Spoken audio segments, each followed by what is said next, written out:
All right, now, party people, ladies and gentlemen, he, she's, theys, the gays, everybody in between, everybody who's fucking with this rebel soul consciousness over here.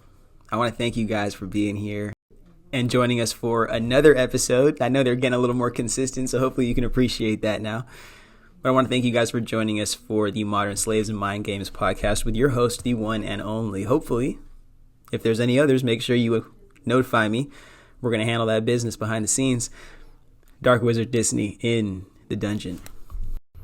Hoping you guys are doing all right. You guys are figuring out ways to address the chaos that is constantly increasing itself in the society that we live in. But hopefully the chaos in the world outside of you is allowing you to find peace, or at least a deeper sense of acceptance for the ability to create peaceful circumstances within your own life and within your own environment. As much as I do, again, I don't even think I do this, but in the world we live in, you'll call it fear-mongering, but as much as I speak on the potentials of what are to happen in the society that we live in, I want you guys to always stay secure in yourself, secure in your present moment, and able to make sure that you believe in your ability to conquer your current circumstances and to get yourself from day to day, even if that's as simply as you have to live your life. Because, and this is me speaking from like a psychology perspective, on a mass scale, so much of this social change happening at once when people are not ready for it. Think about how dormant society was during COVID and how quickly ramped up this, not even 5 years after that, is really treating people who never properly integrated back into society. This is a psychological tactic. If you want to call it psychological warfare, I definitely believe it aligns with that. But I want us to realize the chaos happening in the world outside of us and the lack of hope that we're allowed to feel, the lack of belief that there are accommodations and there is support for the average person. It is intentional to make you feel so hopeless, so desperate that you cling on to whatever salvation is being thrown at you. Even if that salvation is a crypto scam, even if that salvation is an opportunity that's never truly going to come but requires more of your upfront investment for no promise on the back end, like the destruction of the federal government with Doge. We're supposed to be so infantilized into a position to where we will accept anything that happens just because we believe it's better than what our current circumstances are, not knowing that it's just leading us to accept the decay and the decimation of the society that we once participated in and now are being enslaved to living in. So hopefully you guys realize this is more than needing to be on top of all the breaking news or needing to be the person who's at the front of all the culture wars and having all the right opinions on all the hot takes. This is about being able to literally relax in our humanity in the time of immense chaos so we can make intentional decisions. We can make decisions that actually positively impact not just ourselves, but the community that we desire to live in and contribute to beyond the chaos that we're living in right now. And if we give ourselves an opportunity to live with that forward-thinking mindset, then we are going to properly handle the circumstances that happen today, no matter how overwhelming they are. Because we won't be addressing them on the back end of being overwhelmed by our emotions. We'll be addressing them knowing that's the intention, but still being calm and clear enough internally to make the decisions we need to.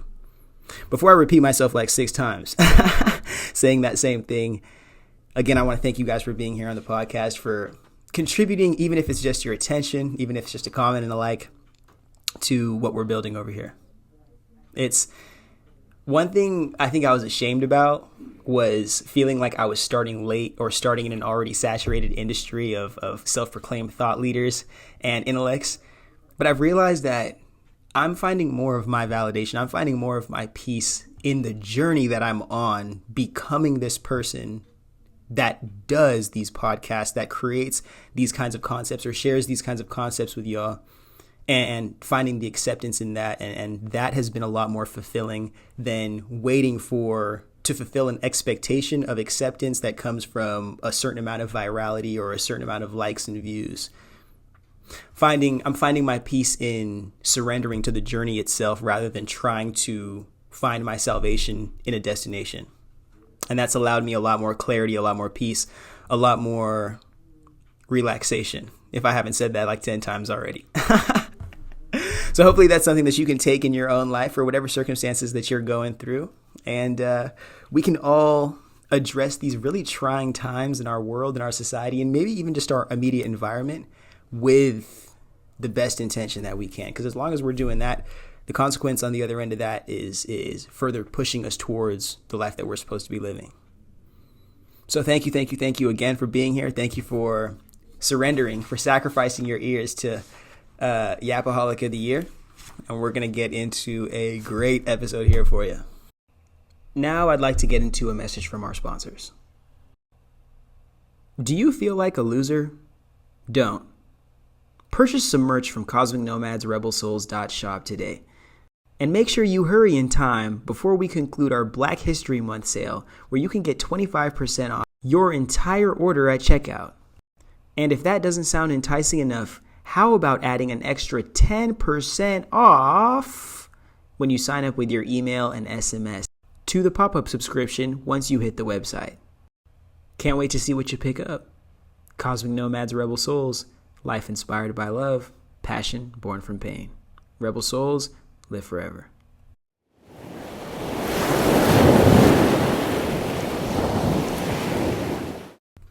Hopefully you guys tuned in to last week's episode, because that's where we were discussing Donald Trump is not necessarily the president of our country, but he's more so the president of a company that is the United States, which is now going through, a private equity clearinghouse as a means of destabilizing our country and lowering our stock to such a low price that our country can be bought by independent private owners or companies.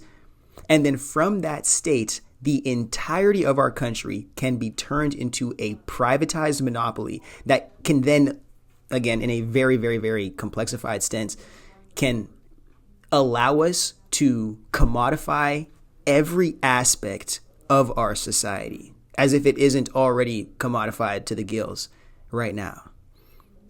This is the final intention of these billionaires at the end of the day.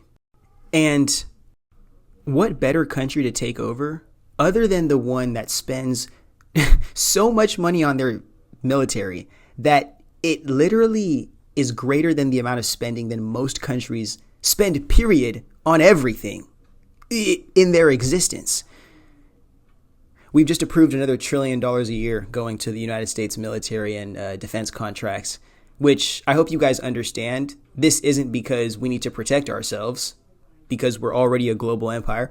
But one thing it can do for these billionaires that help support Donald Trump getting elected, this allows them through military contracts to get more federal funding. Did you forget that these billionaires also aren't the ones that are paying taxes, right? So who's that federal funding coming from?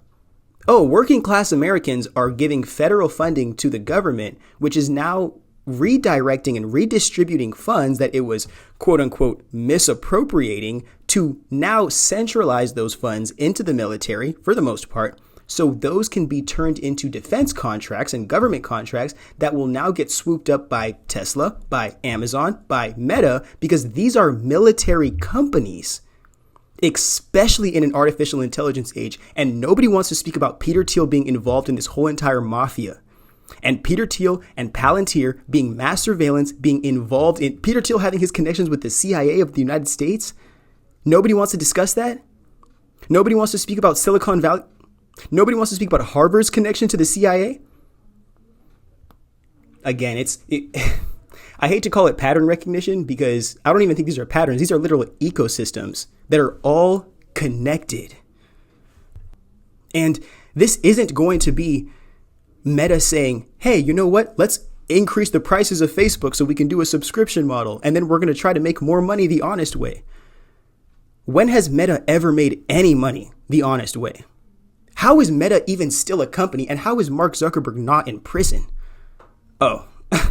Because that allows us to support this rags to riches American dream.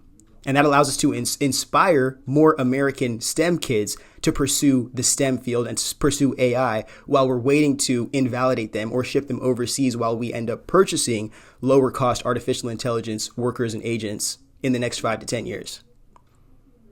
But to keep the conversation more specifically on the tech oligarchs that participated in buying this past election, there's a reason why I made that post about, and again, maybe you guys don't have TikTok or you guys aren't on those shorter forms of social media, but there's a reason why I made that post about Lena Khan being taken out of federal government, specifically that position being the commissioner of the FTC, the Federal Trade Commission, because that was going to be the one opportunity that we had as an American people to make sure that regulations, real federal regulations and restrictions were put on these tech companies in America.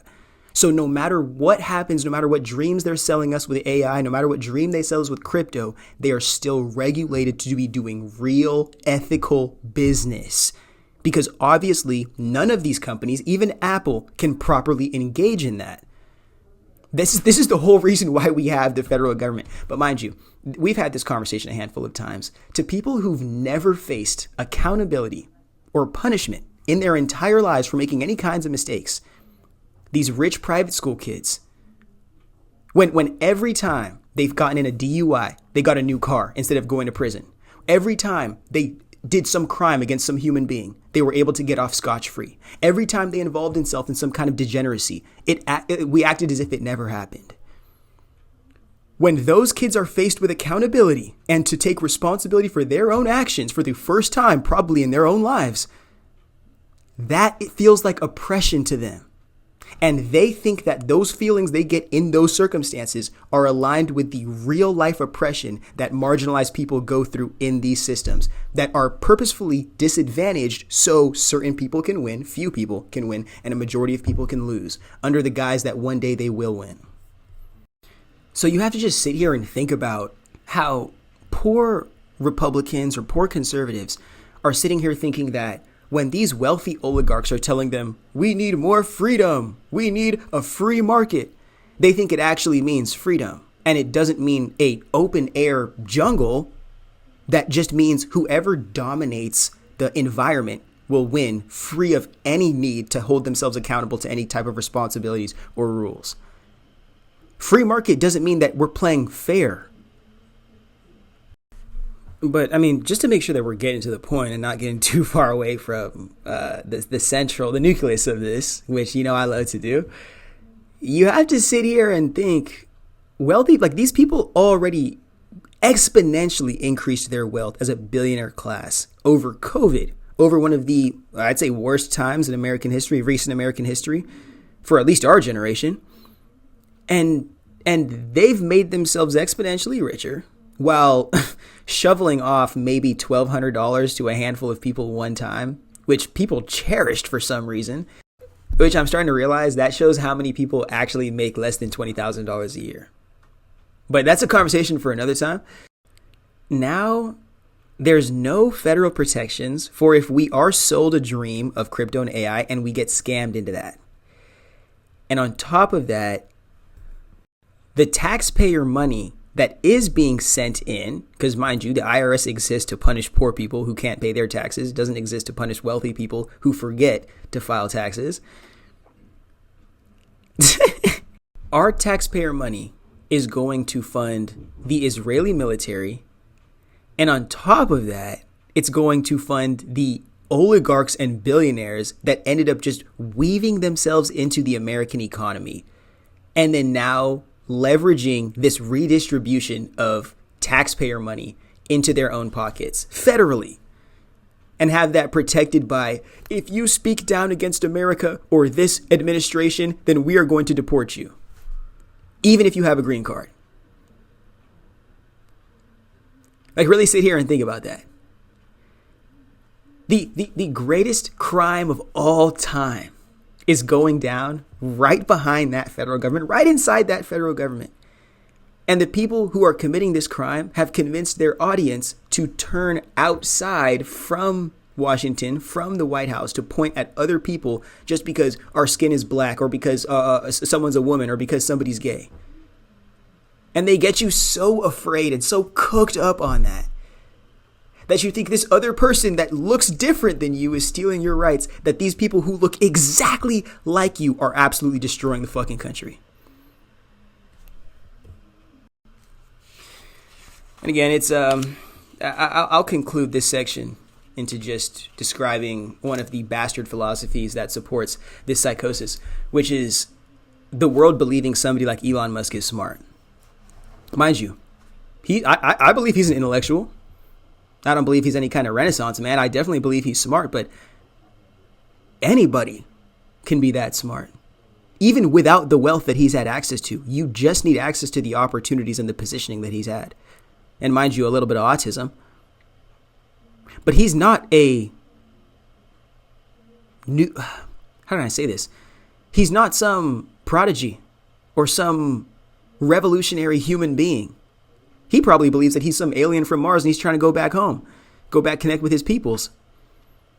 But he's no greater than any of us. And the worst part is that when you marginalize people, especially you marginalize people that are trapped into these situations like debt slavery or wage slavery, when you guys realize that all you need is opportunity and like a little bit of backing, consistent backing, and then support when you stop believing in yourself because failure is overwhelming at points, you realize you're better than so many of these people who get all the media attention, who get all the celebrity interviews, who get all the interviews and the panels at TechCrunch and at South by Southwest.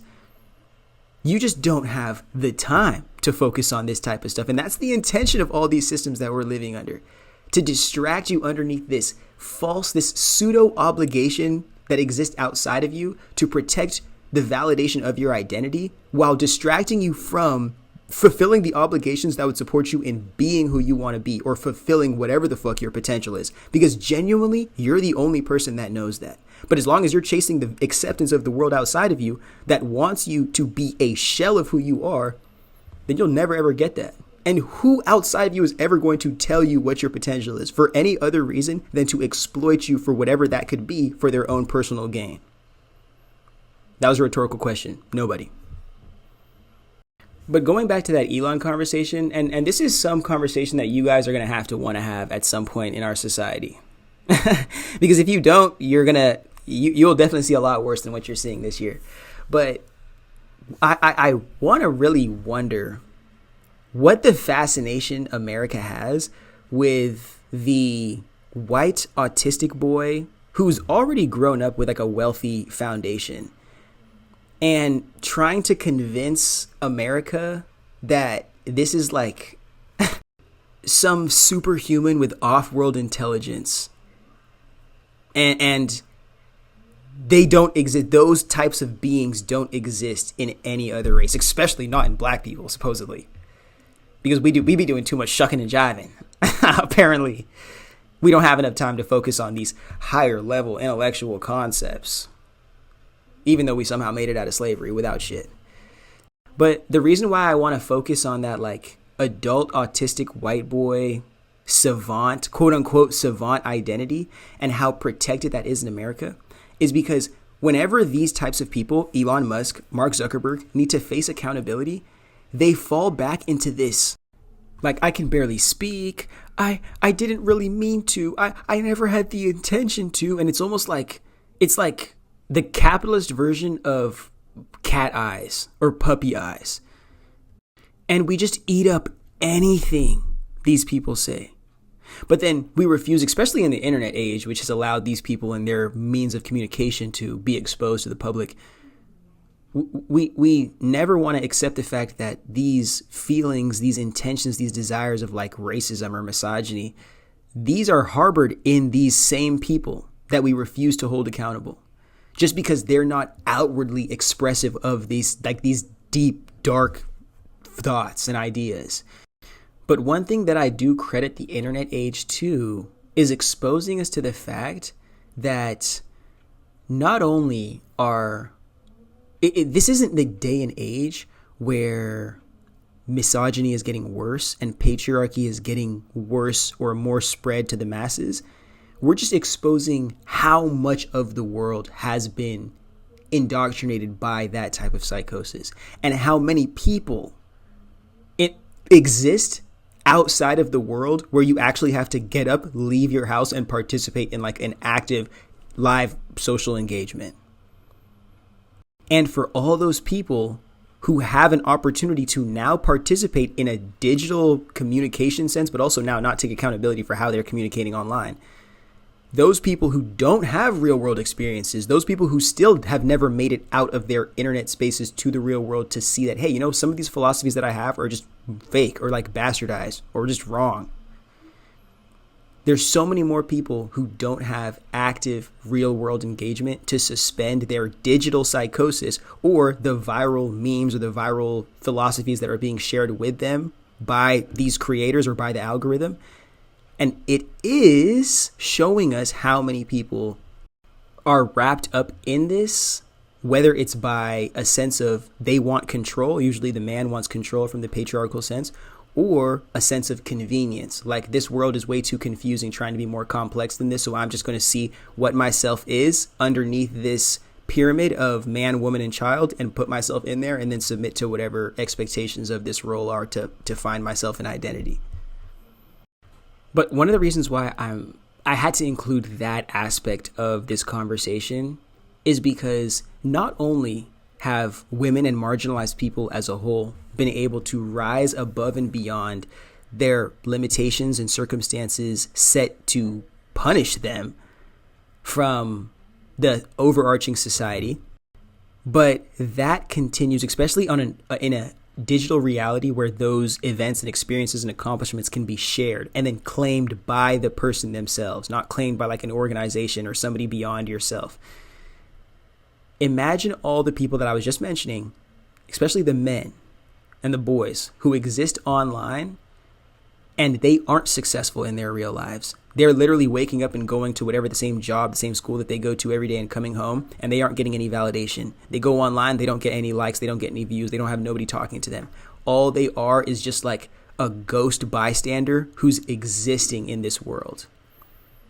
And then also take, mind you, this is a consequence of patriarchy in itself, how patriarchy basically invalidates boys who don't get married and have a family, like once they become adults, as a means of isolating you from any sense of community so you can participate in perpetuating this patriarchal game. But really, really, really think about this part of the conversation. Especially when it comes to white men who are existing in like these basement dweller type of communities, these underground internet niches. Imagine a world that constantly has raised them and told them that all you have to do is chase your dreams and you can create the life that you want, in spite of anybody being in your way, because all you got to do is complain and the society around you will fold in on that person to then make you a victim and then support you in getting what you want. Now imagine when it seems like in this digital world where the world is catching up and more people are able to participate and more people are able to find success as it means to them, not success as it means to how the white man sees success to us, which is really failure for a lot of us. Imagine when his golden boy isn't being prioritized anymore, when his golden boy isn't getting all the opportunities, when his golden boy who was told that he was number one, he was the first place, isn't getting that anymore. And it's exposing that he was just put in a position to be given opportunities and nothing genuinely was earned. Nothing genuinely was pursued or actually accomplished. The game was rigged fundamentally, and it was not rigged for anybody else but himself. Imagine being faced with that reality and being so faced with the overwhelming responsibility that comes with all the accountability that was never taken by your forefathers because they were able to exist in a social culture that wasn't blown up by the internet and wasn't blown up by user-generated content exposing you to the real world outside of the psychosis that the algorithms or the mainstream media can feed you to indoctrinate you. One thing I speak about so much is that patriarchy and patriarchal psychosis feeds on the insecure.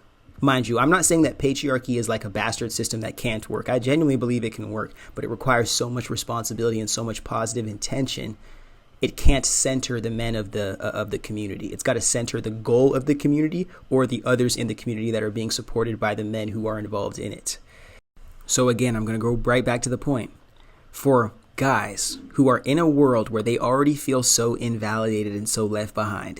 I already hear people screaming, "You're centering men's issues." Just let me get to the end of this shit. when you live in a world where so many men feel left behind because now they're not dating, now they're not married, now they don't have jobs, now they don't have some kind of purpose, now they're not connected to church because they've been watching too much of that bullshit Andrew Tate and whatever else these influencers be selling them dreams online. How much easier will it be for somebody to become insecure, especially in the position where you feel like the things you're entitled to, you are having taken from you? Other people are accessing them, not because they were even given things through a rigged game or given things by circumstance that you can't access, but because they are actually working for the life and creating the life that they want to live, in spite of the oppression that they're facing, attempting to do it alongside yourself, the golden boy of this society that we're living under. Now, another important part that comes right after we've addressed that is those influencers, especially like the red pill male influencers, who are really just like overgrown children who've never addressed their trauma properly and have found some kind of quote unquote hyper masculine way to go about abandoning your emotions, punishing people in your life, and controlling other people outside of their own desire to actualize themselves and their dreams. I like to look at a lot of these red pill influencers like not only pimps, like physical pimps of women that they're paying to be in relationship with more times than not, if they aren't just purely exploiting them, but they're psychological pimps of young boys, selling young boys dreams of a reality that is not real. And even if it is real, it's very disgusting, very degrading, and very, very narcissistic, sociopathic, fundamentally, for a means of influencing the boy to participate in that lifestyle so they can further validate it for more recruits, or stealing all the money and all the influence from that boy to then, once that boy has no money and no ability to genuinely support themselves outside of the lies that they believed, they will then turn all of their poor circumstances and their lack of support and accommodations onto, more times than not, women and other marginalized people who seem to be actually active in opportunity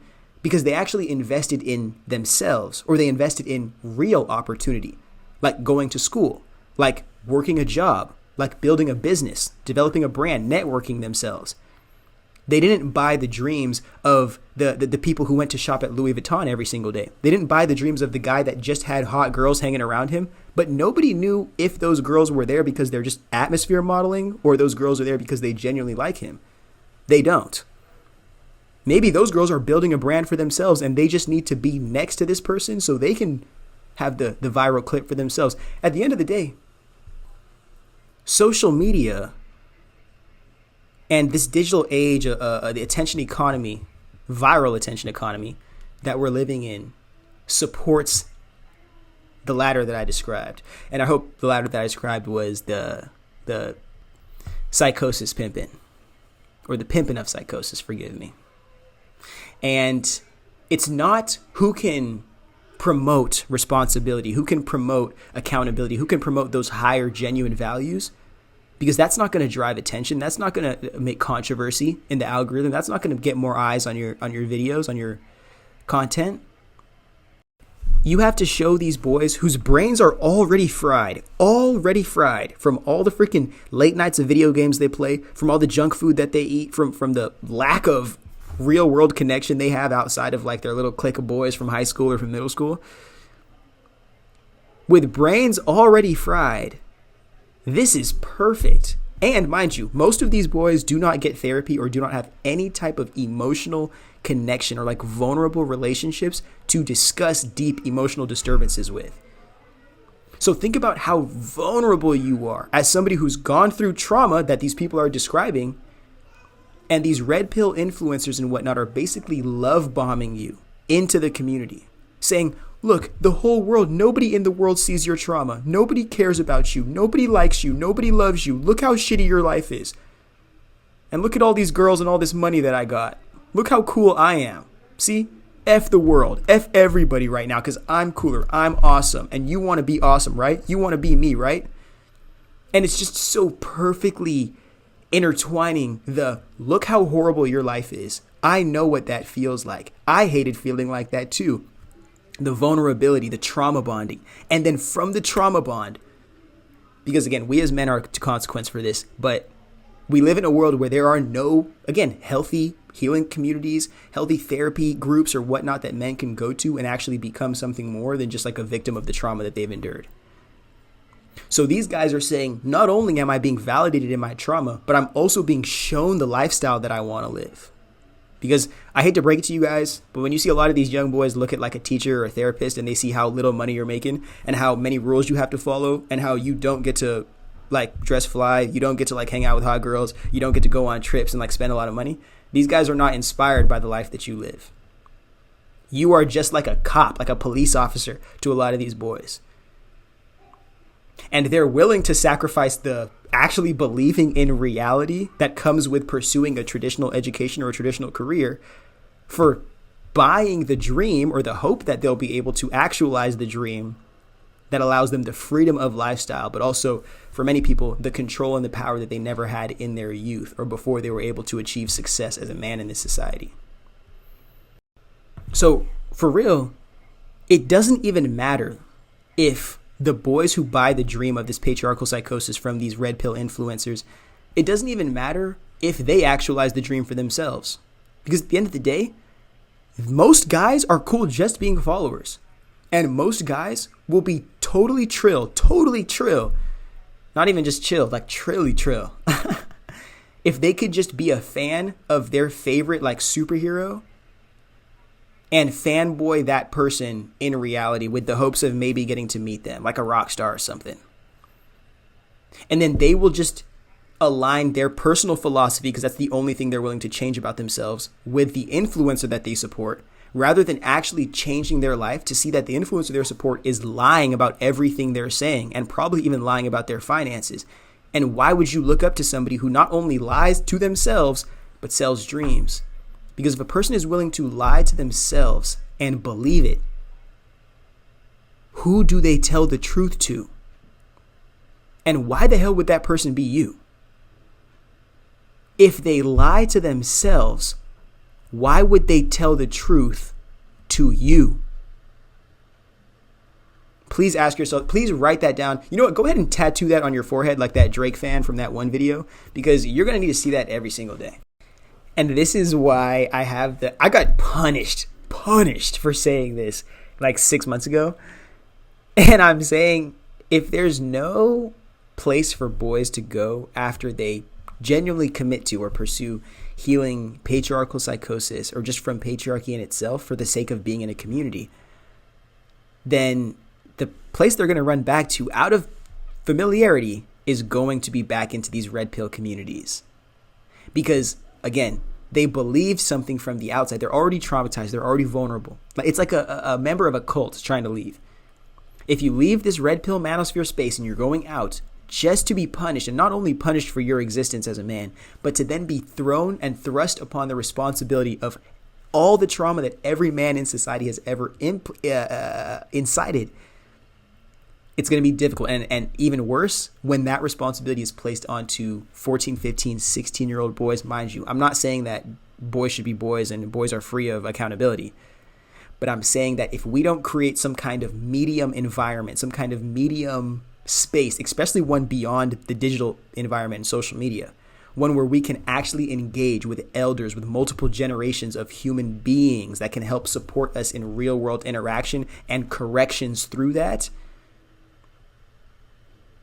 then it'd be a whole lot different than these cults of identity that we're supporting on the internet. And even worse than that, even people that seemingly do have good intentions for like where men are to go after healing from patriarchy, they're spending more time building up their own brand of followers and likes and views on social media platforms than actually participating in the real community change and opportunities that would inspire generations of change in the real world and won't get blown off or won't be deaded the second a company like Meta wants to buy TikTok, or the United States government says, TikTok Chinese, kick it out. But again, I don't want to leave that part of the conversation without letting you guys know I genuinely do understand the immense, especially the unseen and the unheard trauma that women have gone through, and many people, especially non-male, non-cisgender males, have gone through at the hand of cishet males.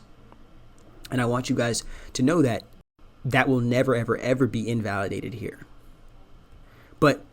for us to be able to engage in a community, especially a community that exists beyond or extends beyond the potential consequence of our unhealed and unresolved trauma, we as individuals have to be able to make sure that we can commit to holding ourselves responsible, to making sure that we are holding ourselves accountable for that, but then also making sure that we have the support outside of us to address anything that is impacting us negatively.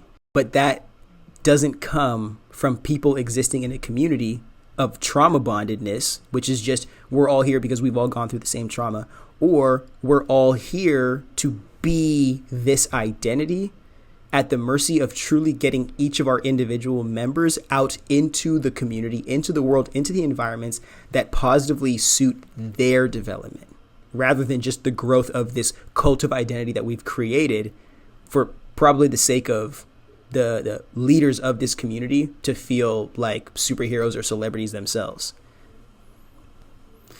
And if you want to fight against what I'm saying right there, just check out, why do nonprofits in America have millionaire CEOs?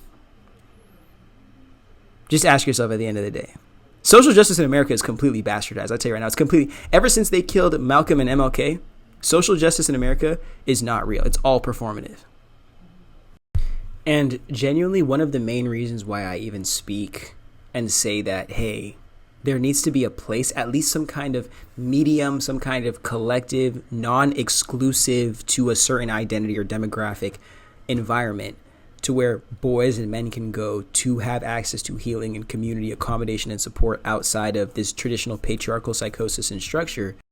Because those types of communities would literally have to hold everybody to a standard of humanity that everybody can access, rather than an expectation held to the identity of the person, which many people, in their inability to fulfill that, will project the responsibility of, or project their own insecurities onto other people who can fulfill, or who they perceive are obstructing them from being able to fulfill their needs. Final point in this part of the conversation, I just want to make sure that I'm speaking on social media as the consequence for this. Social media and the algorithms specifically prioritize the conversations that are destructive to communities as a means of engaging us, because, again, these algorithms don't care about human empathy and engagement. Forgive me, they do care about engagement. They don't care about empathy as much as they care about engagement. Thank you for that correction. So mind you, what is popular isn't necessarily because people love it or even people like it. What's popular is because it supports keeping eyes on the platform. Everyone should have seen that with Meta's first hearing at the Senate. Everyone should have seen that with the social media hearing that happened at the Senate. If I need you guys to get off of the platforms, because, again, these are the products that are being sold to you for free by tech companies, and start getting in the real world. These Senate hearings exist on YouTube for free, where these tech company CEOs are sitting there with the victims, the families of the victims of their platforms. And the CEOs say, I'm sorry that your kid deleted themselves because they were harassed by somebody online. I'm sorry that your kid ended up getting abducted because they were 15 years old speaking to a 40-year-old who was cosplaying a 16-year-old. I'm sorry that your child was sold drugs that happened to have fentanyl in them on Snapchat. I'm sorry that you were connecting to adults as a minor on Discord or on Roblox. You guys need to sit here and see the real world outside of the echo chamber that these companies have so perfectly manufactured to get you to support the psychosis that is being developed by them to make sure that you remain a lifelong user, even if it's a drug that is destroying our communities, destroying our society, exploiting our culture, and fundamentally destroying each and every one of us, simply for engaging with it. So understand, a lot of people who are participating in these online discussions, especially the viral ones, especially those controversial viral ones, they're either intentionally trying to go viral and rage baiting, which is very destructive. Hopefully that gets punished by the law at some point, but it won't. Or they're still so deeply ingrained in the digital psychosis, because mind you, the digital realities we exist in, it's basically like living in an actual world. You have to be engaged with other people. You have to network. You have to be a part of the mainstream, viewing what's going on to participate in with any kind of validity. So that means they are validating the psychosis of online, which also protects them from needing to go into the real world and have a real world engagement or opportunity dispute the psychosis and the belief that they're so deeply holding on to, that they've developed purely for existing online or from existing online. From a creator standpoint, it gets very narcissistic because you think that you are right because you have a verified check mark, because you have 100,000 likes, because you have 1 million views. So we have regular, everyday, schmegular people who are validated with titles that they've given themselves. Mind you, I'm a victim of this. I apologize, but let's all understand we're all playing this freaking game in this circus. People are being validated and verified, and not only verified, but paid behind those verified identities with zero certification. The only certification is just posting more than the other guy and maybe better content than your peers in your niche. But the creators, many of which have developed this very arrogant intellectual superiority, thinking that because they get these likes and views, they're actually saying something that's right or that matters, not knowing that a majority of the audience they're speaking to are also people who don't engage in the real world a lot and don't have real experiences or real accommodations and support to stop them from holding on to internet psychosis as deeply as real world truth and experience. So for the creators, they're making bags, exploiting attention, selling products maybe. And again, I don't blame anybody for selling products and getting their bag, but for negatively influencing the collective for the sake of building your own personal brand, being a drama starter, you need to just start writing films, bro. Please do not engage in this the cultural zeitgeist in any other way than being a creative artist. You are destroying people's mental health. But for the audience members, it's, again, from their perspective, they think because so-and-so is getting this many views and this many likes, what they're saying is real. This works for both men and women. I know you guys may hate to hear this part too, but Shira 7 is just Andrew Tate, the women's version of Andrew Tate. I'm telling you right now, Shira 7 is the women's version of Andrew Tate.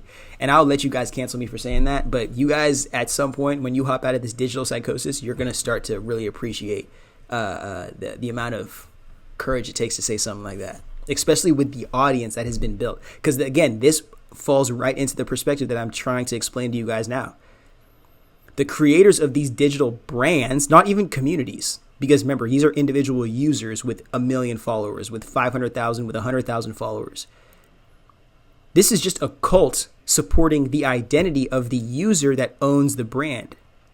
And this is something that I hate going into a bunch of different directions, but we address this on my platform, Tribal, that I'm creating now, making sure that individual users cannot exist on the platform. And one-on-one interaction does not exist outside of the overarching reach of the community that each user has been initiated into. One-to-one interaction doesn't happen, but each individual user will have their own profile, but it is locked to outside interaction unless it is given permission and access through tribal engagement and opportunity.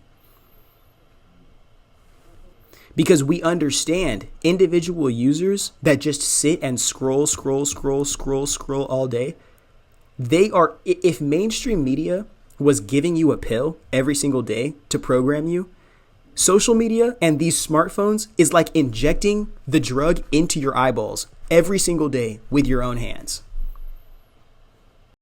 And because America is in such a poor economic position, and mind you, feels like it's always behind from every technological race of advancement, because we are, since the only technology we care about is military and stealing other people's natural resources to support ourselves, we're not gonna punish any of these tech companies for their social influence. We're not gonna punish the tech companies for their psychological warfare. We're not gonna punish any of them.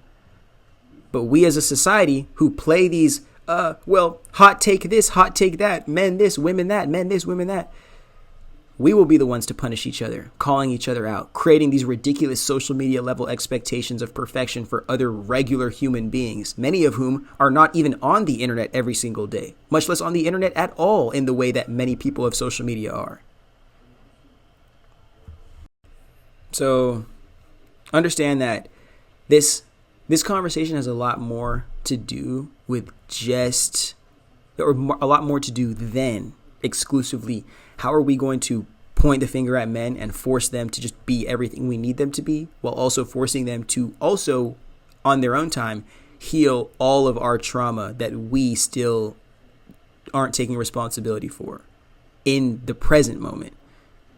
I'm not saying that you didn't go through that at the time. I'm saying that you're still clinging on to taking responsibility for that trauma right now, and you are allowing these digital psychosis and communities to point that responsibility onto anybody else, as long as it stops you from being able to realize that if you took the hands or took control of your own healing journey, then you'd realize that your circumstances would change, your psyche would change, and you probably wouldn't be a part of a community of people that is supporting each other in not healing for their trauma to have an identity or to validate each other because they're afraid of going out into the real world and facing a reality that exposes, hey, there's still some work that you as an individual have to do in your life if you genuinely desire to see the circumstances and the opportunities that you wish to have in it.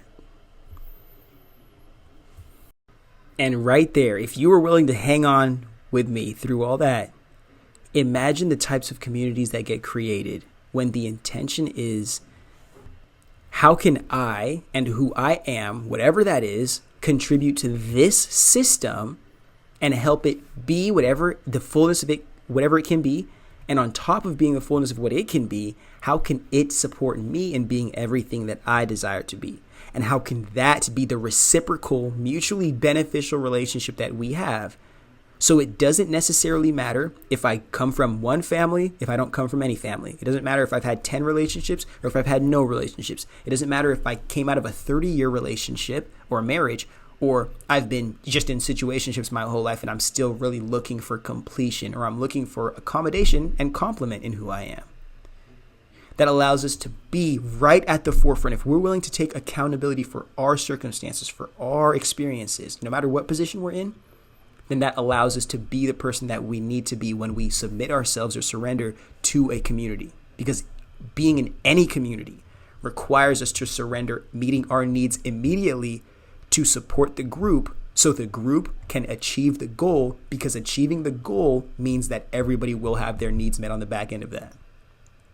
But when you as an individual have gone on the journey of figuring out what your needs are and what your gifts and even your flaws are, you have the best opportunity of really discerning through communities and even maybe creating a community authentic to you if you can't find one that complements you, to make sure that you're actualizing yourself and participating in helping that community help cultivate the resources and opportunities that can help others actualize as well. It's this standard of heteronormativity, which again I believe was not only manufactured but forced, imposed on a mass scale by the church to manufacture children that can be indoctrinated by the state. But that goes more into the colonization aspect of it. I want to focus more on just who we are right now and what we can do for each other with the bastard circumstances that we're literally living under.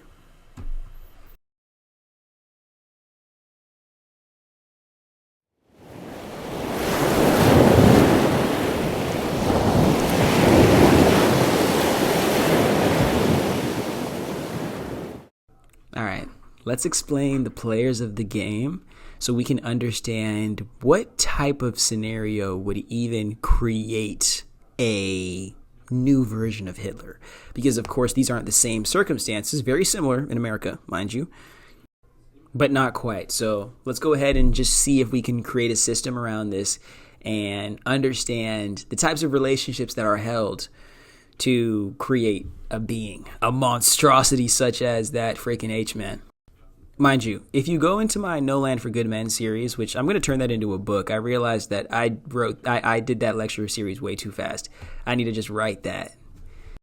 I speak about American politics as white men competing against white men subjugating white women beneath that to basically perpetuate the system of that by using them as incubators to rebirth more generations of white men, and then owning all other marginalized people and exploiting those marginalized people for whatever productivity or value or profit they can create based on their existence being owned as like a slave. So mind you, white man versus white man, like bureaucratic Bloods versus the corporate Crips. That's what we'll look at it as. But if you have a notepad or anything that you can write something down on right here, I want you to make sure that you track this, or even just screenshot this point, tag this part in the pod, and remember it here. Those two white men that used to be able to just communicate with each other as a means of making things happen and kind of having their way, imposing their will onto the world, were tech bros. I know they've existed long before the .com era, and wealthy people.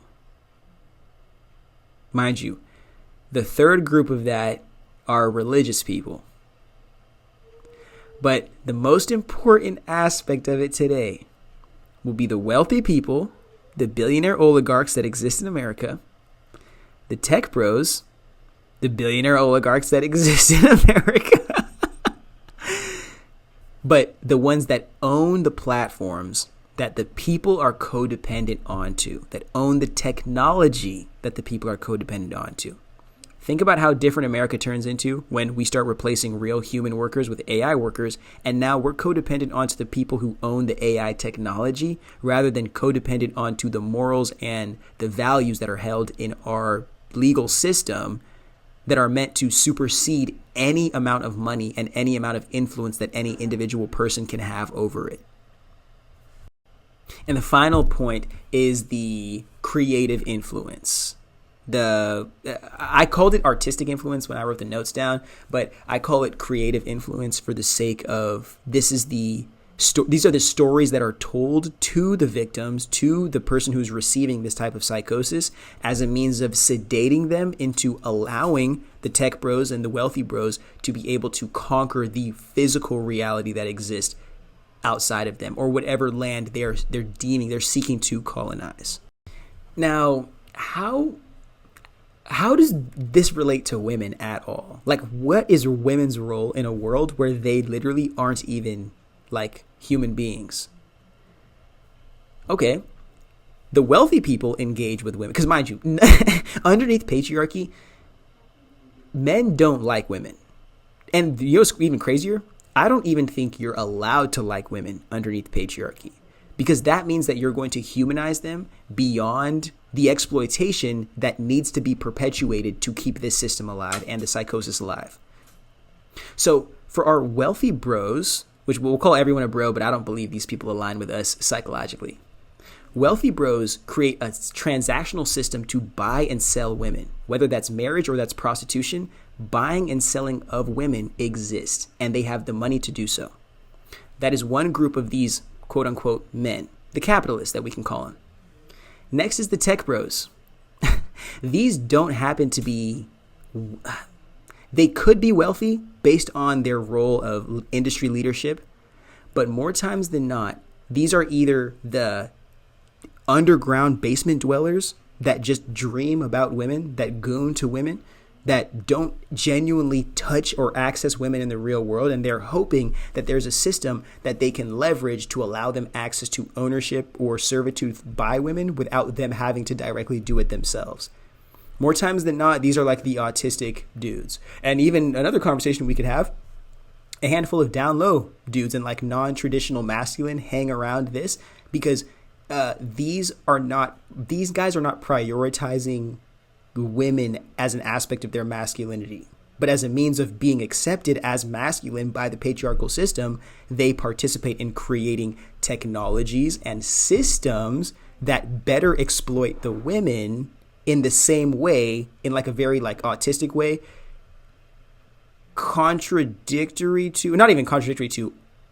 in a similar fashion to the way that the rich have created games to buy and sell women on. Now, the final group, the religious aspect of it all, is not only creating the politic and the philosophy that will be used to validate the dehumanization and the second-class subjugation of women underneath men in society. But I like to call this the tricksters. These are the people that sell us dreams, get us to believe in lies so they can steal our actual reality right from underneath our eyes. And where the religious aspect of this patriarchal three-piece, the trifecta, where the religious people can't directly say, which I guess in this age they can, they can't directly convince you that the dehumanization of, the subjugation of, the theft of, exploitation of aligns with their religious philosophy or whatever psychosis they've been able to develop up to that point. They have to trick you into believing that the expectation beyond yourself, the expectation apart from yourself, needs you to submit to this, or else you are the person who's non-human. You are the person corrupted by the demon. You are the person who is not going to be accepted and supported. So I like to look at these misogynistic patriarchal religions as the sedative to allow the wealthy people to conduct their business, buying and selling human beings, and then also the tech people to create technologies that support the exploitation of women and also slaves.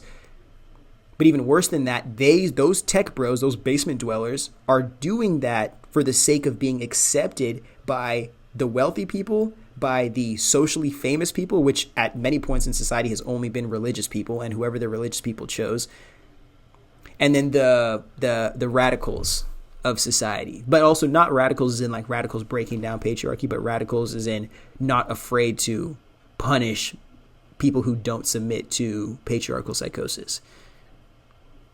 So it's a game of men support men, support men, support men, to destroy the entire world outside of them while only attributing the success of reality and human ingenuity to themselves. And then hiding behind a bunch of other identities as a means of getting us, those who are not wealthy white men who believe in this bullshit, getting us to hate each other so they can continue to steal our reality right in front of our face while we're distracted hating somebody because they're a woman or because they're black or because they're disabled, thinking that they don't deserve help and accommodation. And this is why I say we're never going to fix a system that is as broken as the one that we're living in. Because if you want to think about it, the system is not broken. This system is working exactly how it was built to work. And if you want to think about it, it is much, much, much, much, much closer to aligning with Project 2025 and whatever bullshit Trump is pulling right now, a lot closer to that than it has ever been close to humanizing somebody like Martin Luther King or like Fred Hampton. I need you guys to really start listening to those CIA documentaries from the 70s and the 80s and watching how this is a paramilitary cult group of, more times than not, autistic people and neurodivergent people who are having their skills exploited because they're being paid high wages or they're being accepted by parts of society they never would have had access to terrorize literally everybody for the sake of America's survival. This country, it's not even just a cult or a corporation. It's literally this like perpetual startup cult. It's this perpetual startup cult that's never genuinely become like a real company that's able to be publicly traded. We're just able to organize ourselves in a way that destroy other people's ability to support themselves while also making them afraid of what would happen if they fought against us, to create this illusion of power, hoping that nobody will be able to tear right through the mask and dig at us right where we're the most vulnerable, which is literally dead in the center of our country right now. Not literally, but like figuratively speaking, dead at the heart of our country. But another important aspect of this conversation that I want to have, especially as it pertains to like just the men on men conversation that's always happening, is I hope you guys realize the dehumanization of women is not only to recycle generations of this patriarchal psychosis, but it's also, this is coming from a business perspective, realizing that so many of these agreements or so many of these opportunities that exist in convincing people to buy into or support the patriarchal psychosis are held like they're just gatekeeping access to women. So in understanding that women are the gift, and it's simply that women can't, quote unquote, and I know it sounds weird saying this, own themselves, that is stopping us from seeing that most men would simply just follow to women or submit to whatever women want if it meant having access to women. And other predatory men understand that and say, hey, let me put myself in between you, men and women, convince you both to believe something that's not real so I can exploit both of you guys for my own personal pleasure. And then at the same time create this philosophy that would last generations to support this destruction of other human beings, dehumanization of women, the psychosis of men to support this, to perpetuate this for generations to become. But I'm telling you right now, it's almost like that's the first version of the algorithm that dropped itself in, convincing us, hey, look at this new opportunity to free play in. Look at this new opportunity. Let's all engage here, not knowing that this free play, this free market that we're engaging in is actually being doctored and manufactured to make sure that we are more divided and we are more apart from each other and more individualized than ever. And this honestly ties into another conversation that I had on my TikTok, which was, I'm so confused as to why guys like hate on other guys for doing things like, especially like positive things for their girlfriend or the girls that they like. And they're, oh, you're a simp. Like, dude, I do these things because I like women, bro. Like everything that you do is for the validation of another man. How am I not to assume that you're homosexual? It's like, it's the cognitive dissonance that is in patriarchy is I am going to literally sell out community, culture, access to the things that I want and being able to be my own person, especially beyond the traditional form of masculinity. I'm going to sell all of that off for the validation of a man who doesn't even like me and probably doesn't even know me and isn't there for me and doesn't support me. Instead of, but then I'm also going to be afraid of submitting to the other people in my life, of being non-traditional, of being different and diverging from the norm. Not because of those other people that exist out there, still because of a man. I'm afraid of standing up for myself. Because of what? Another man. And I'm sitting here thinking, if your whole entire life is just you in psychological chains held by another man who has the key as well and refuses to give it to you, why are you blaming your bondage on all these other people that are also chained up because of this same man that refuses to give you your salvation? But that ties ourselves into that conversation of how like patriarchy in its means of destroying communities and also really destroying family and how it can extend itself multi-generationally for the sake of exploiting individual units in the nuclear family situation. Most boys don't grow up to succeed under patriarchy, meaning that they're in this perpetual state of chasing the validation of masculinity or this perpetual state of immaturity, meaning that with every failed patriarchal project, there is a whole entire family of failed patriarchal projects that exist beyond them. Meaning those boys who can't look up directly to their fathers will inevitably turn themselves online, in the world, or in social media to find the inspiration they think is going to help them become the person they want to be.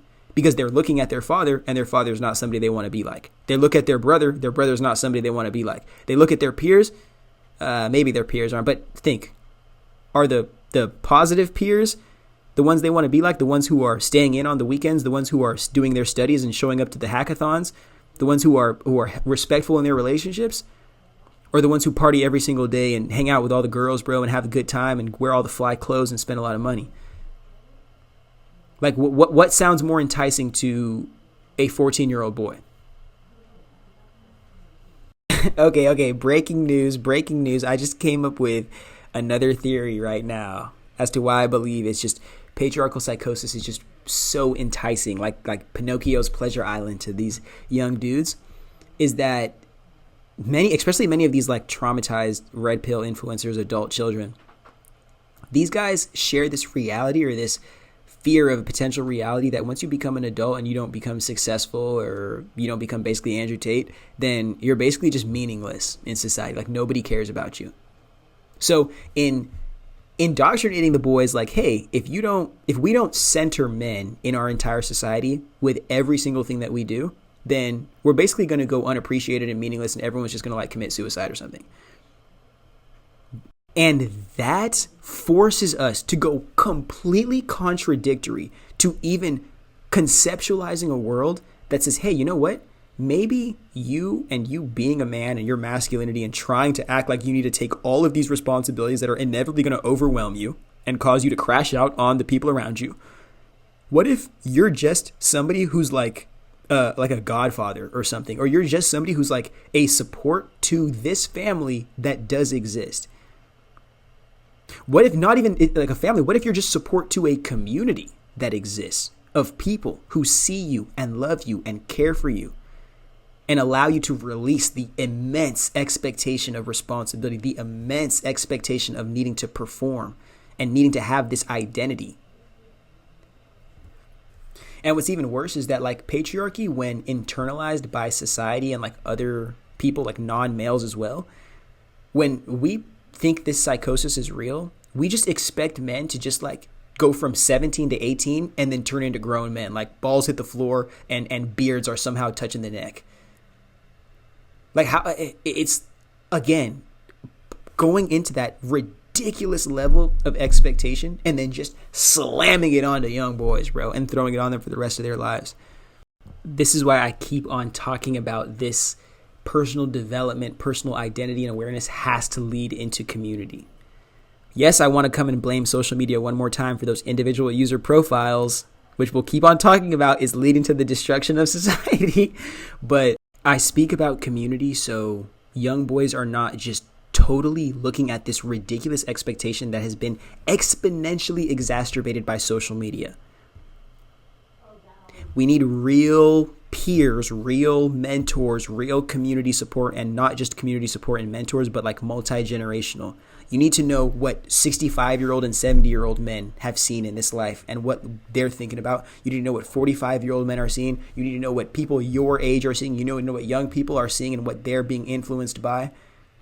You need to see that there is no one man that can just somehow go around the world and just basically be a god. Because at the end of the day, that's the illusion that patriarchy is selling. The peak of the pyramid is being a god amongst men on earth through like conquer and domination. The peak isn't how you can best serve or submit to whatever community you're a part of and make sure that you are participating in bringing life to that every day through whatever way you can contribute to it. Not, okay, you need to have all these expectations and all these responsibilities, and if you don't do them, then you're a loser and you need to hate yourself and you need to insert horrible activity right there. But again, it's that patriarchy, that the fear that it exploits of boys and young men feeling invalidated, feeling less than, feeling like even this term of like, oh, you're a simp, that has to be some type of CIA freaking project that got sent in. I'll never stop having that conversation with y'all. Like, what are you simping for then? Like, you don't even like yourself, one, and then you hate women. So like, who are you doing this for? Answer it yourself. But it stops guys from realizing, hey, you know what? Maybe the best community for you is actually one that's led by women. Hey, maybe the best relationship for you is one where you're not hiding your homosexuality, but you're allowed to be a strong gay man. Because maybe that's who you genuinely are behind all of the indoctrination and all of the trauma and abuse that you've endured attempting to express that. Or maybe you don't even have children. Maybe you're just somebody who, again, like I was explaining a little bit earlier, supports a community of people who do have families. And you support from being able to make sure that you're a neighborhood watch, or you're security, or you're somebody who's helping build, or somebody who's helping teach and mentor, a contributing member of a community, simply because you're choosing to be there rather than thinking that, hey, let me take this overwhelming responsibility of getting married and having children and doing and getting into all this debt, thinking that it's going to turn you into a man, when maybe that's not the man that you even desire to be. And in submitting to all this existential expectation outside of yourself, then taking the time to sit down and face who you are outside of what you've been told that you are and the expectations that you've been told to have, something in me wants to believe that would put you, if not on the path, a lot closer to the path of self-acceptance, and then beyond self-acceptance, being able to be appreciated for who you genuinely are. Because if you're always going to be that, you're either going to spend your whole entire life suppressing that, being ignorant to the knowledge of that, or being that, which seems a lot more intuitive and a lot more freeing because you're enslaved to your own being in this life, rather than attempting to constrict that or cram that being into an identity that can hopefully get you acceptance in a world where 99% of men who submit to this psychosis are born to fail for the sake of perpetuating it. And even worse than that, you're meant to have children that you're not able to take care of because vulnerable children are able to be taken advantage of by any type of predator in this system. In a system that prioritizes the patriarch over prioritizing the children that are born to these patriarchs. Because again, leaning on this patriarchal psychosis, we care more about the ownership of the children and how those children make the legacy of the patriarch look, rather than making sure every child is cared for by a village, even if the parents who owned those, quote unquote, own those children, aren't able or suitable to take proper responsibility and care for those children. Mind you, when I speak on men, at least men who are, and again, I'm not saying that just naturally submitting to patriarchy is a means of, oh, you're a toxic, you're a horrible human being, because I believe that there's a handful of people who can engage healthily in certain circumstances and situations, but many people just aren't given the opportunity or the resources to do that. So these systems get exposed as meaning nothing to a lot of people because they don't even work at the end of the day. So we're just doing them to perpetuate social acceptance through pursuing expectations that go beyond ourselves.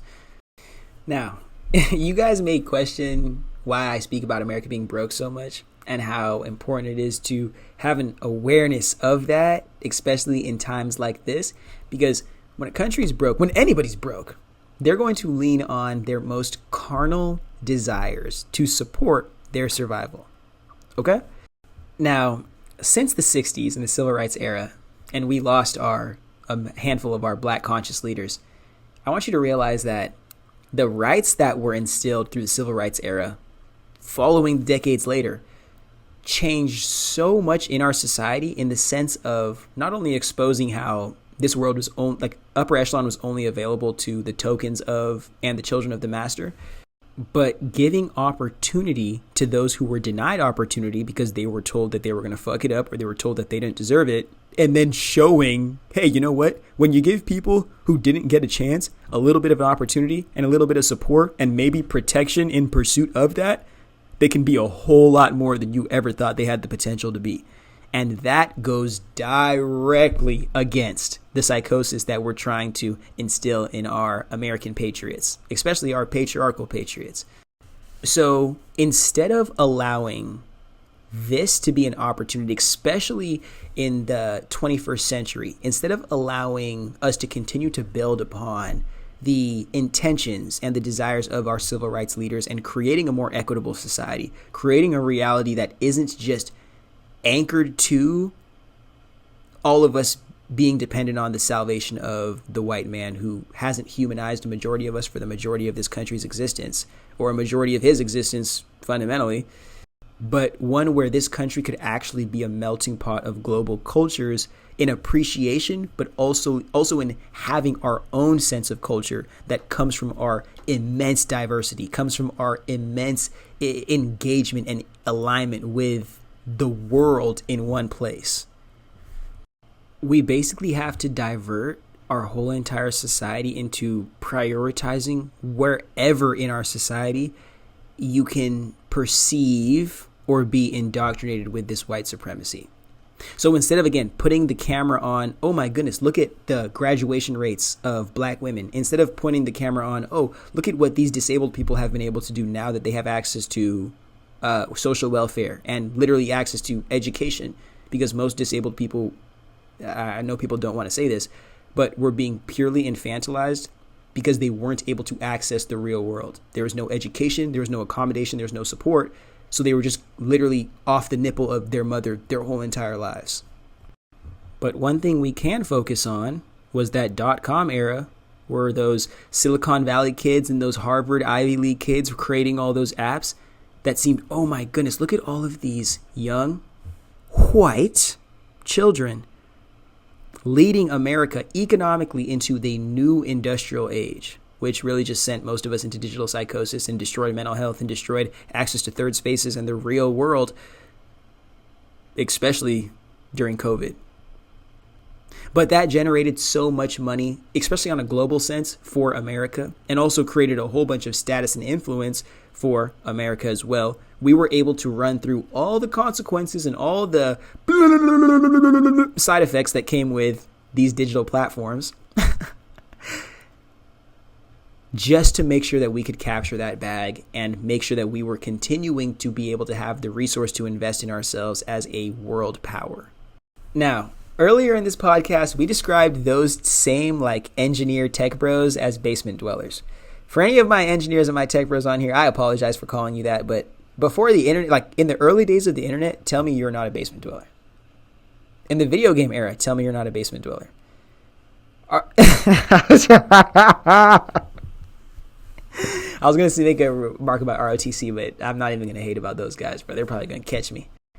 The reason why I say Mark Zuckerberg inspired a generation of basement dwellers to come up above and stand on the surface is that now, because somebody like Zuckerberg, and even in a more modernized sense, Mr. Beast, now that they're wealthy, they don't have to enslave themselves to, well, I better get a good job and a wife or else I'm literally going to be a zero, a nobody in society. And if I do come up out this hermit shell, it's going to be exposed to me that this world doesn't even want me out here.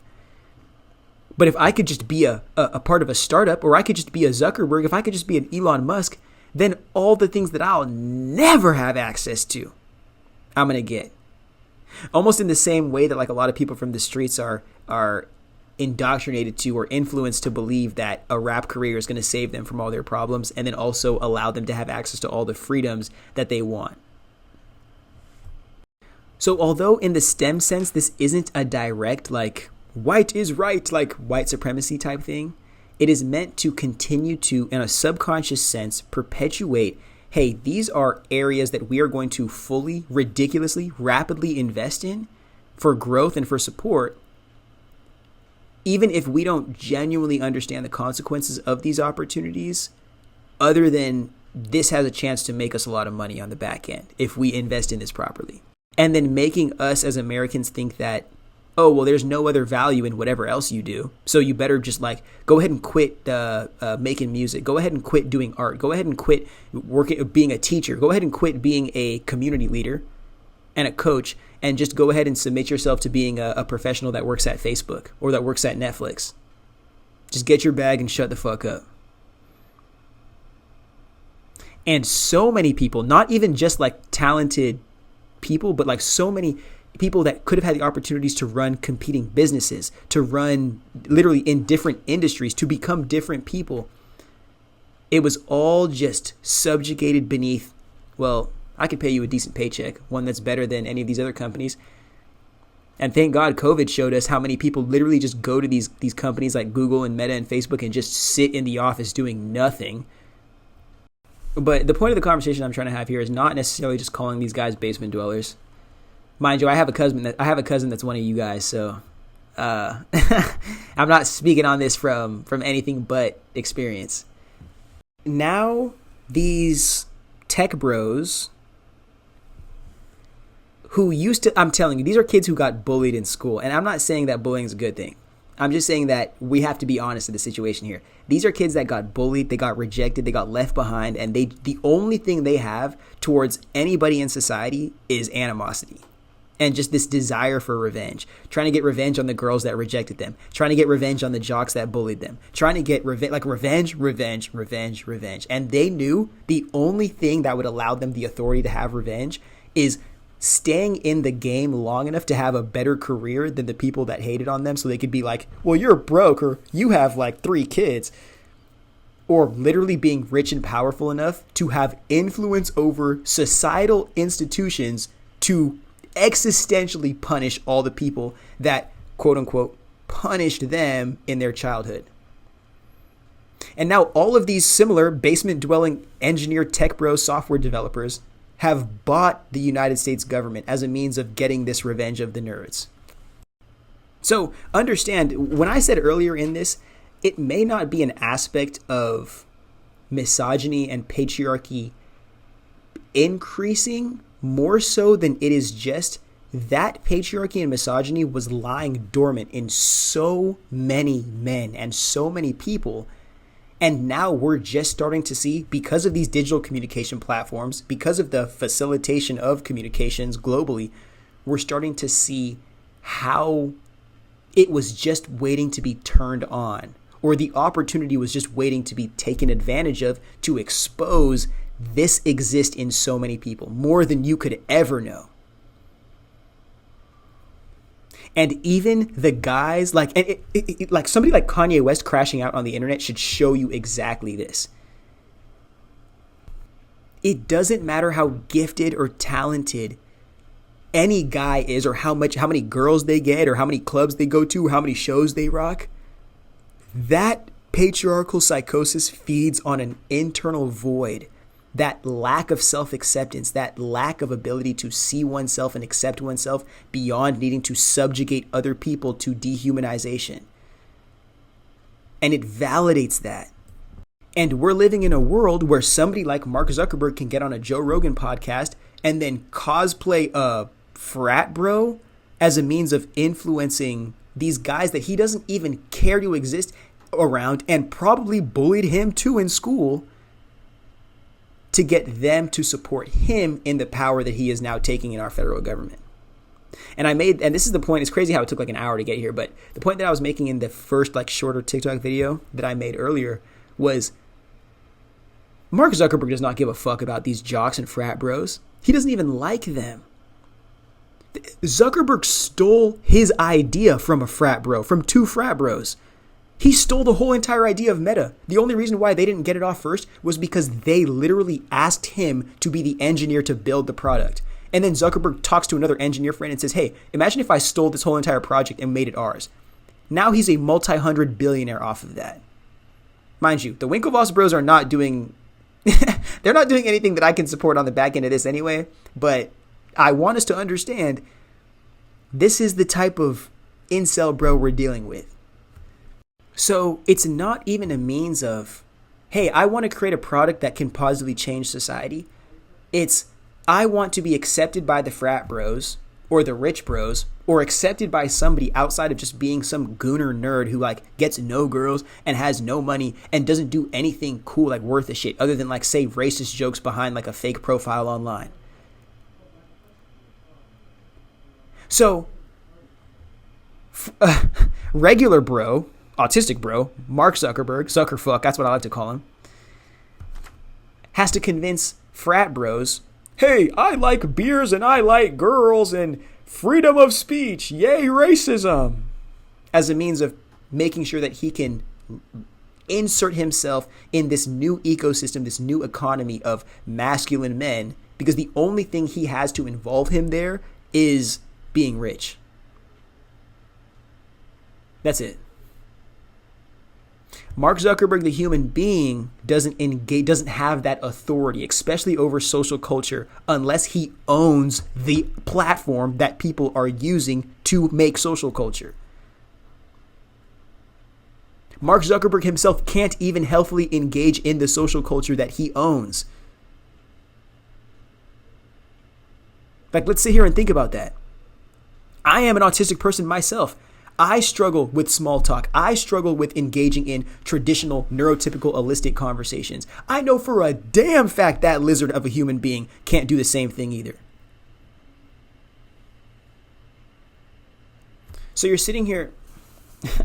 I'm about to get kicked out of this library in like 15 minutes. So let's make sure we're getting to the epilogue of this conversation before I just make this a whole entire hit piece on Zuckerberg, because I have an episode in the next couple weeks coming up on that.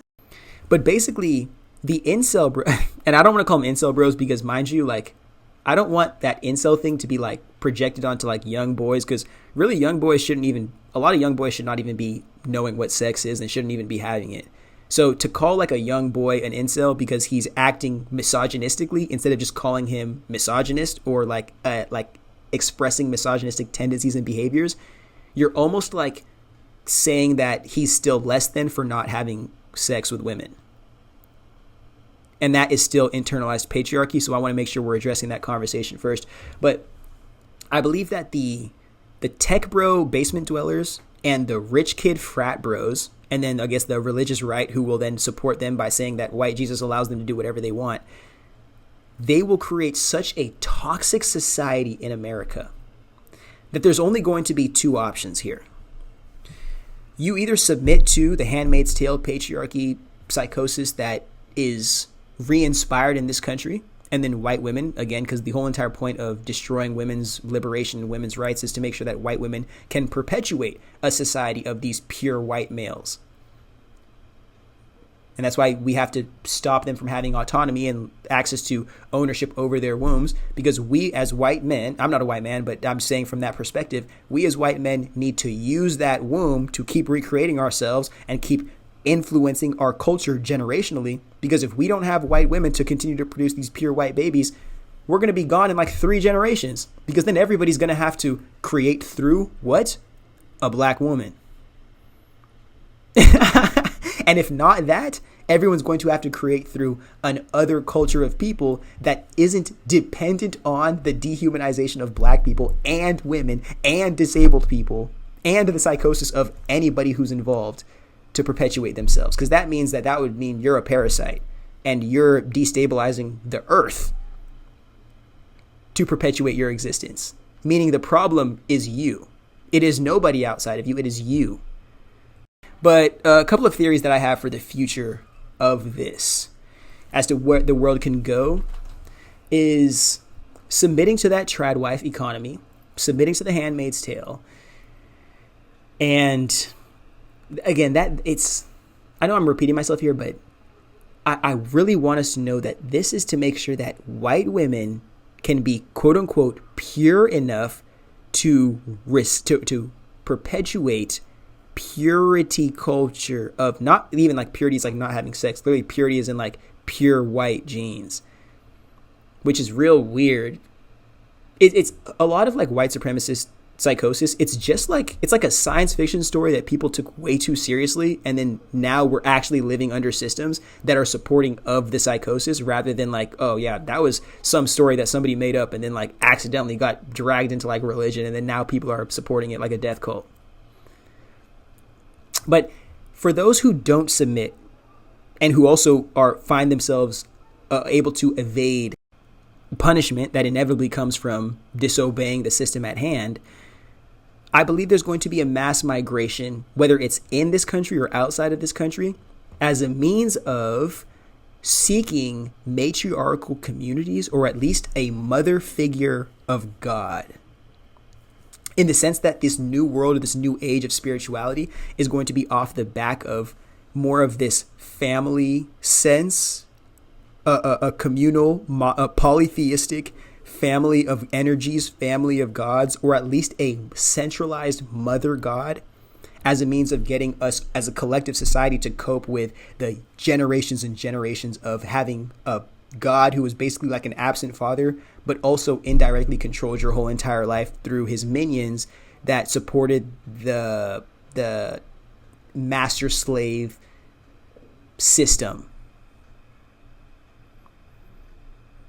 I'll kind of make sense out of that by saying that the world we're living in is splitting in between people who are pursuing the love of a mother god and the community that comes on the other end of realizing that we are all children of that, versus people who are so afraid and indoctrinated they want to go back to the full salvation that comes from worshiping a god that is a master, that is telling you, you need to be a slave for me until sometime in the future where I'll come back and save you, but that time has never been confirmed. And as an intellect myself who exists beyond belief systems, that's a tool that is used to colonize people, steal their resources, and then trade them a sedative psychosis that will allow them to validate the theft of their own resources by obligation of serving a god that doesn't give a fuck about them. But this type of migration is going to be underground. It's not going to be something that happens how do I say this other than, it's not going to be something that happens like, this is an internet trend where like women are now leaving in this. It is going to literally be like an Underground Railroad type situation. Like ladies just get up and go.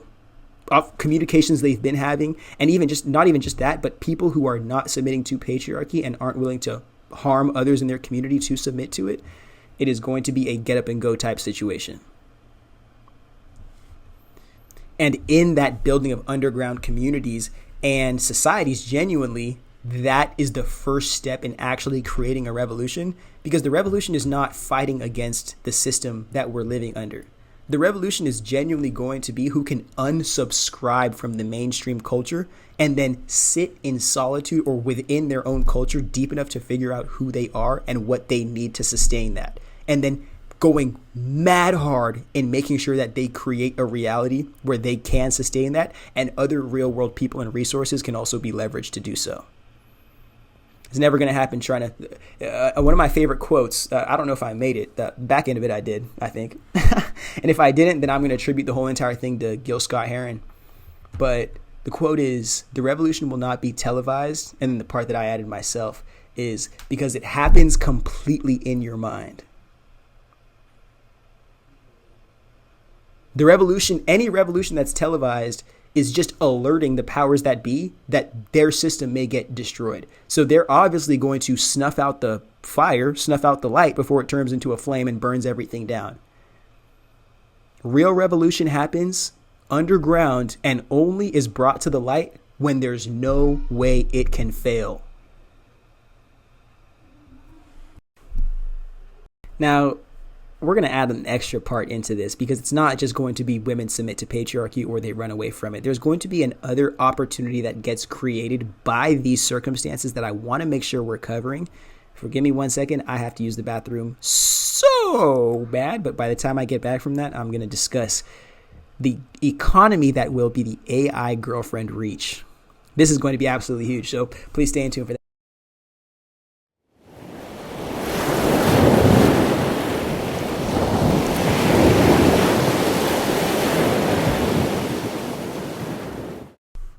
All right, now we'll conclude this video with a little thought experiment. And I don't want to call it an experiment because I feel like you're going to have to get to a conclusion at the end of that.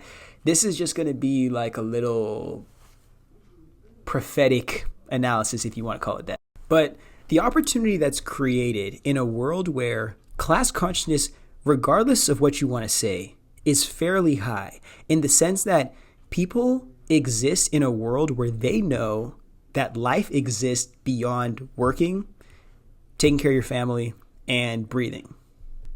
And not only that, but for a majority of people, well, really for everybody, there is no existential expectation. The reason why we're sold these dreams and we're tied into these debt traps is for the sake of being able to control us in the long term and basically make sure that we don't work on our own time to be able to become competition that could either sabotage the system at hand and redistribute power of the system, or just obstruct the people who want unfettered control and access to power in this system. Because the thing about working on your own time is that you can see opportunities authentic to your own humanity, and ones that you can see that will impact other people who also don't have the awareness or the intelligence to see them, or the intuitive nature. I don't want to say intelligence. I want to say more of the intuition to see opportunities. But the one that I think is going to be a multi-trillion dollar bag, if anybody wants it, I'm telling you right now, I'm going to be your biggest competition because I'm running a business in this too, is going to be the AI girlfriend. Okay, you guys may be looking at me. Okay, you guys aren't even looking at me one, so let's stop right there. You guys may be thinking a little crazy right now. But for the world that we're living in, there is genuinely no hope for men to be anything.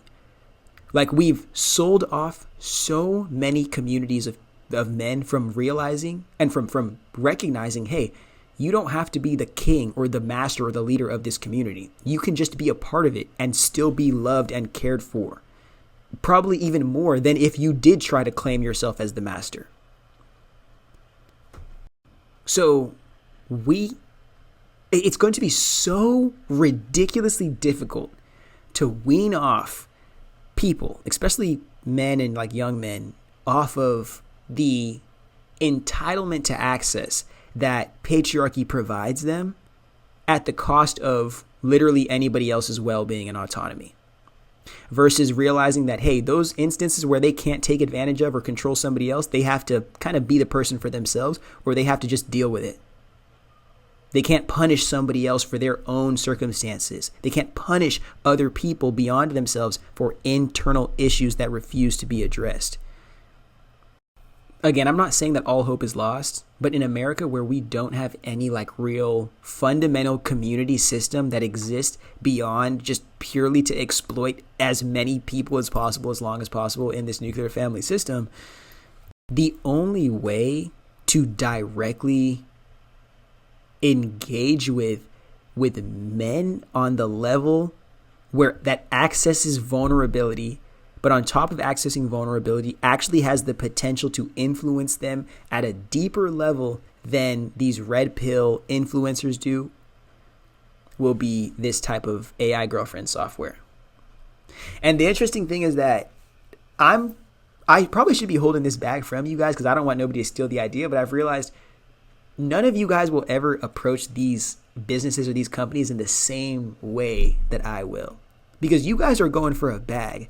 I understand this type of opportunity can completely transform the collective consciousness, because it transforms how we engage, not only with like robot humans, but it transforms how we look at ourselves and what responsibility we're able to take within our own lives, which inevitably influences how we engage in community outside of ourselves, which will then retroactively influence how we engage in relationship with technology and robot humans versus actual human beings. Because again, I'm not going to be the one to shy away from telling you this could be a horrible, horrible social experiment, doing AI girlfriends. Because capitalism needs to sell poor people convenience. It really sells everybody, but poor people are more times than not desperate for convenience for the sake of perpetuating their survival in a broken system or a busted system, rather than seeing, hey, you know what? Maybe how I'm engaging in this system is completely contradictory to way that I'd be able to accept myself and also accommodate my well-being and my actualization process. Now, how the hell is this $1 trillion company if it's just like, okay, like you can talk to men and get them to be vulnerable? I think this is a $1 trillion company because this is the exact data that these AI companies want but will never have access to, and will probably do some kind of illegal Cambridge Analytica type scheme to get access to as a means of training their models. And I'm not saying that, hey, we're doing this strictly for the intention of stealing people's data, because we don't even want to steal data. We're only taking what you give us.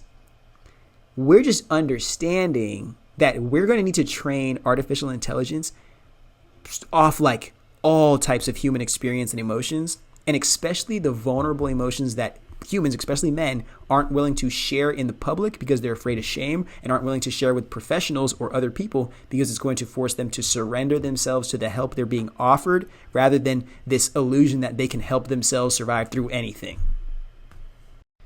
But I think the $1 trillion aspect of it, actually there's a handful of aspects. We'll get into as many of them as I can think of. One of them is, think about how sex workers are a part of the therapeutic healing ecosystem.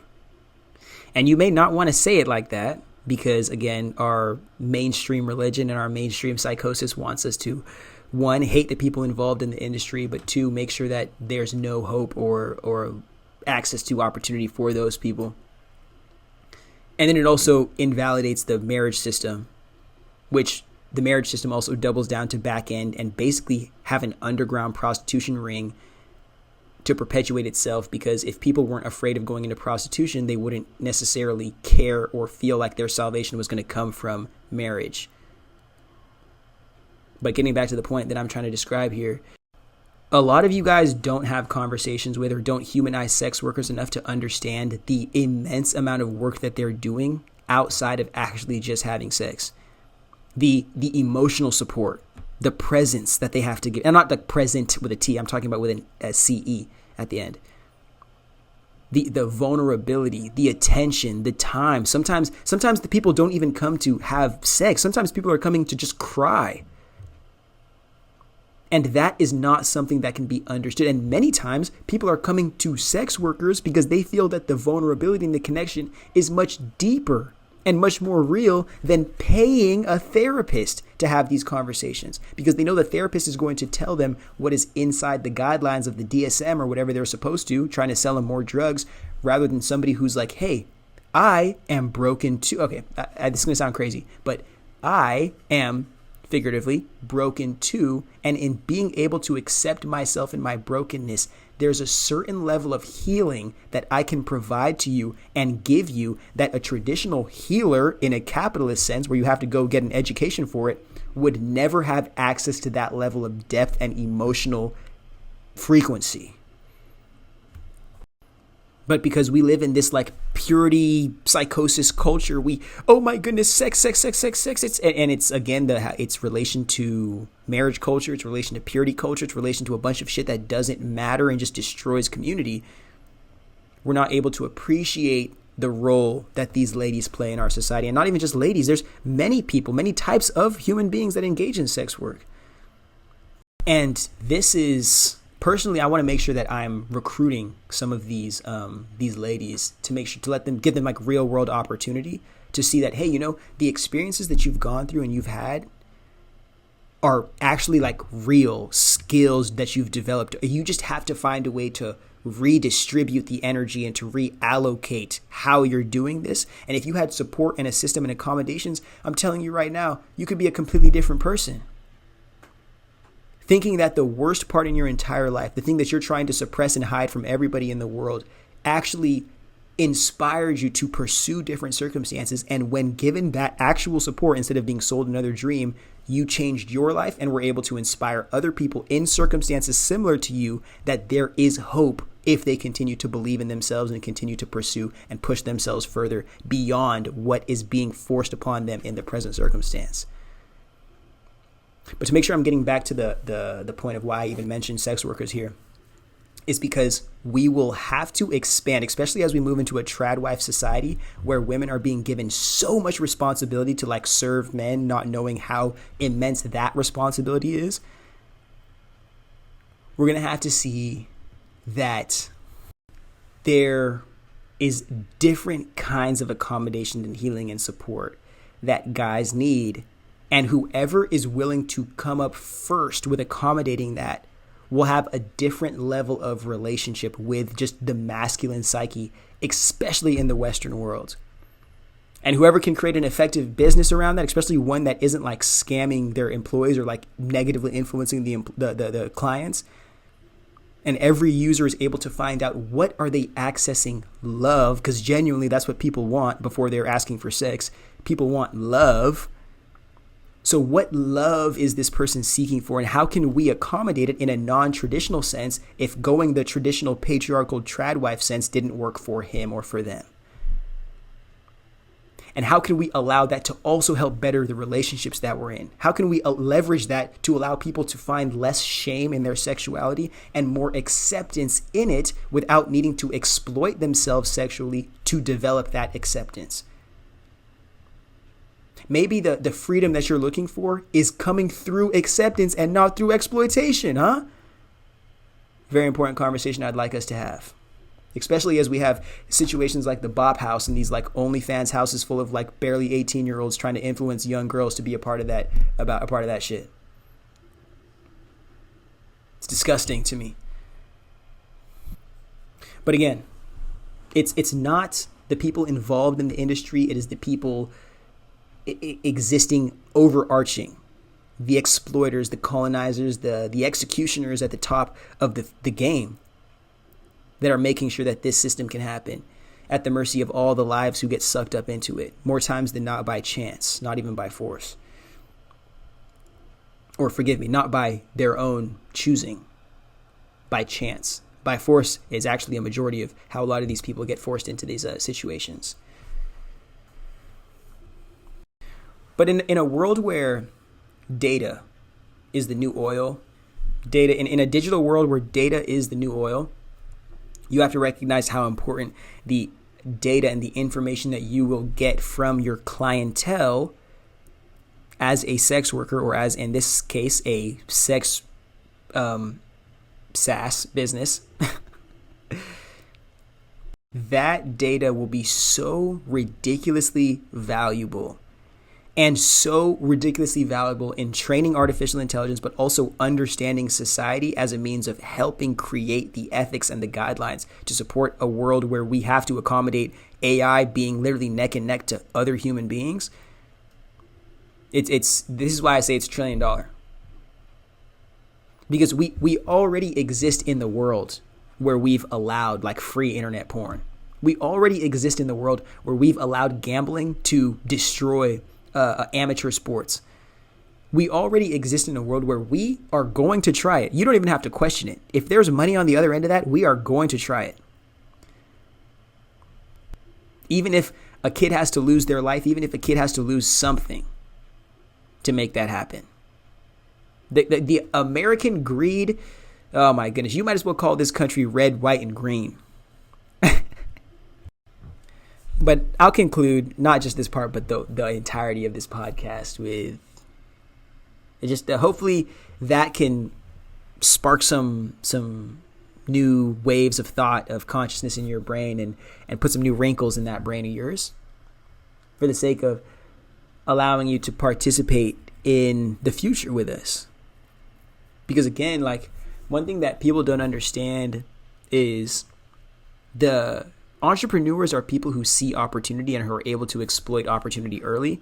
The best entrepreneurs are the ones who literally create the opportunity that everybody jumps on the back end to exploit. So I'm just offering this up to anybody who knows anything about anything or even genuinely cares about these types of conversations, for the sake of understanding that we are probably going to have to be the people, the generation that builds the systems that change the world in some way, shape, or form. And in this case, if we don't want to change the world at all, it's going to be for the worse. So we're going to have to change it for the better with some kind of like positive intention. But other than that, like, this is our video. This is the world that we've created of men for men, by men. And the second you allow anybody other than the blonde Aryan Jesus to exist in systems of authority, you end up coming to a system like you have right now, where human beings lose their human rights because they're like black or something. But again, I think I said this in the beginning, but don't Don't allow this world that we're living in right now to make you afraid, so afraid to the point that you don't know how to make decisions or you don't know how to change your circumstance. Let all of this that's happening in the world right now inspire you to be just a little bit more than what the world has been telling you that you're supposed to be. Because all that shit is fake. And the only reason why they've been telling you to be those things are for the sake of prolonging the life of the parasite that is this system, not positively influencing your own personal progress and growth. But it's interesting to see that I don't even believe that Andrew Tate will be this incel Hitler that I'm speaking of. Like, I genuinely don't think it's going to be him. I think that he's just created so much content that it's enough information, like it's enough of an information backlog or like catalog to support anybody or to allow anybody that believes in him at all to just fall headfirst into the rabbit hole that is like Tateism and then basically be a victim of that type of patriarchal psychosis. So I believe that helps his cause and again further destroys our psyche and our society. But I don't believe that he is the one. I believe that it's somebody that has yet to be inspired. Or maybe not even yet to be inspired, but somebody who is like a pure opportunist. Like not even one of these corporate racists or these corporate misogynists. I'm talking like a pure hatred. And just needed an opportunity. It's just we're waiting for the roads to clear out from all of these like fake shammy oppressors, and we're waiting for the real ones to show themselves. So I'm just having these conversations with you guys so you're ready before they come in and start to like clear house. Because the second they get on the stage, I'm telling you right now, there will be no opposition. It's that we have these conversations before these people are even inspired to become themselves or to be in the world, because we want to be able to snuff that flame before they could set the whole thing ablaze. We'll take authority for that. But again, if we don't, just like we allowed to happen in this last election, I'll tell you right now, that flame is going to burn, and it will burn and burn and burn until it stops. Not until we put it out, until it chooses to stop. And that may never happen. So hopefully you guys were able to receive that, enjoy that, appreciate that message for today, and can take that off into doing something positive with your life. Like simping for the people that you love, like being intentional with your relationships and your communication, like detoxing on social media when you see a bunch of bullshit on there, like people saying things that are just trying to like rage bait to get them viral at the mercy of our collective consciousness. Don't participate in the games that you know they're playing to get us to hate each other. And please seek information, seek opportunity, seek people that inspire you to continue to have hope and faith in others of our community. Because I'm telling you right now, they're trying to individualize all the people who care about each other for the sake of making us all feel like we're so lonely. But it's not that we're lonely, it's because we're all supposed to feel the only way to quench our loneliness is being accepted by this blonde Jesus who's never going to come save us. Because blonde Jesus does not stop at black households. Get used to that. All right, now that concludes our podcast. So, thank you for being here. Thank you for supporting the channel. If you'd like to extend beyond just listening with your attention, you can go check out cosmicnomadsrebelsouls.shop, get you some merch, support the brand, be a part of our just a little psychotic community. Or, if you think I'm cute, you want to have sex,